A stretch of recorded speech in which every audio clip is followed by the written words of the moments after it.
말씀드린 대로検証수사 결과에 따라서 징계하려고 소집한 게 아니라 1차 징계 이후에 이 대표가 보였던 해당 행위들에 대해서 징계하려고 소집을 한 걸로 제가 알고 있고, 국정법위원회 문자를 물론 8월에 문자를 합니다만 경찰 수사 결과도 예상 부분 기대를 하면서 그와 연동해서 이제 발언하는 내용이 있었거든요.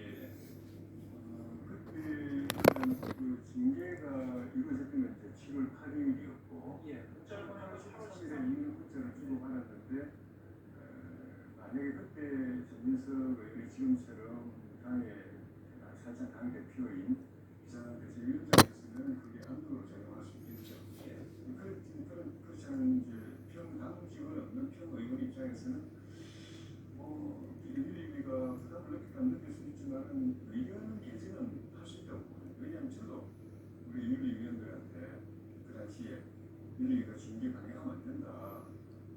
선관위에서 이제 경찰 수사결과가 나올 때 기다려야 된다.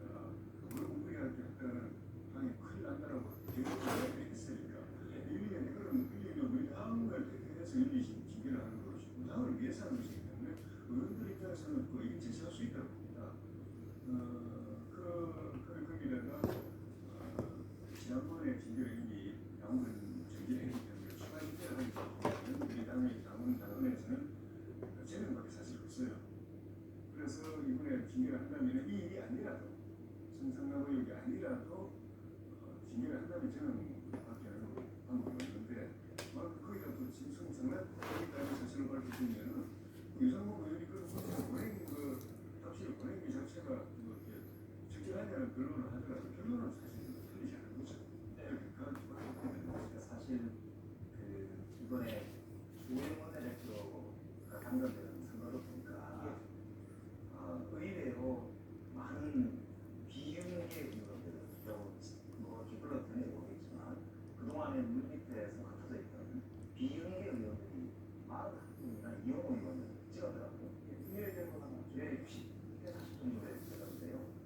보통 이제 친윤계가 이렇게 속주한다는 이야기가 그동안 너무 많았고, 특히나 이준석 대표가 좀 위협까지 만에 나와서 국민들이 인식을 이거 지방싸움 해도 너무 의식적인 그런 행사가 되거든요. 예상하는 결과가 있습니다. 강제징용 피해자 배상 판결에 반발하는 상황입니다. 네, 먼저 정주환이 범행을 하기 전 피해자 ETBC 조수입니다. 스토킹 때에는 살아다니며 다시 만나달라고 요청하다 경찰에 공고를 받아 선택했습니다.